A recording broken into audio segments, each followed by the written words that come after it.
ইসরায়েলের পুরনো নিয়ম ছিল যুদ্ধ হবে সীমিত, পরিষ্কার ও লক্ষ্যভিত্তিক। স্বল্প সময়ে নির্দিষ্ট লক্ষ্য অর্জন করে যুদ্ধ শেষ করা।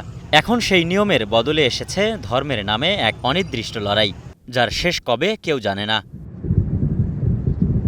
গত রোববার ইরানের ৩টি পারমাণবিক স্থানে হামলা করেছে আমেরিকা ও ইসরায়েল।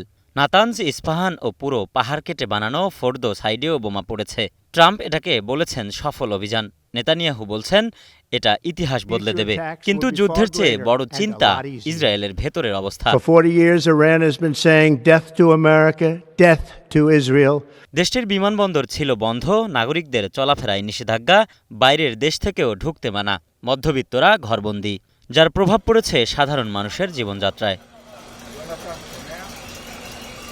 ইসরায়েলে যুদ্ধের ঝুঁকি বাড়ায় নাগরিকদের অনেকেই এখন টাকা পাঠাচ্ছেন দেশের বাইরে। শুধু ২০২৩ সালেই প্রায় $৫৬০ কোটি চলে গেছে ইসরায়েল থেকে অন্য দেশে। এই ধাক্কার বড় কারণ নেতানিয়াহুর যুদ্ধনীতি।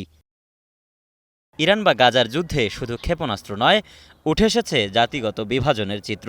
সংবাদমাধ্যম মিডল ইস্ট আই বলছে, বোমা হামলার সময় ফিলিস্তিনি নাগরিক বা বিদেশি কর্মীরা ঢুকতে পারেনি বম শেল্টার বা নিরাপদ আশ্রয়ে। এই বিভাজনই যেন নেতানিয়াহুর নতুন যুদ্ধচিত্র।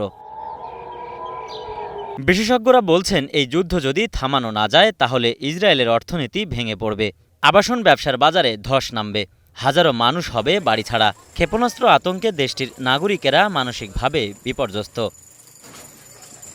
এই যুদ্ধ শুধু ইরান ইসরায়েল নয়, এটা এখন পুরো মধ্যপ্রাচ্যের আতঙ্ক। প্রশ্ন হচ্ছে, এই যুদ্ধ আসলে কাদের জন্য? ধর্মের নামে শুরু হলেও ভুগছে সাধারণ মানুষ। A K M Suman, star news.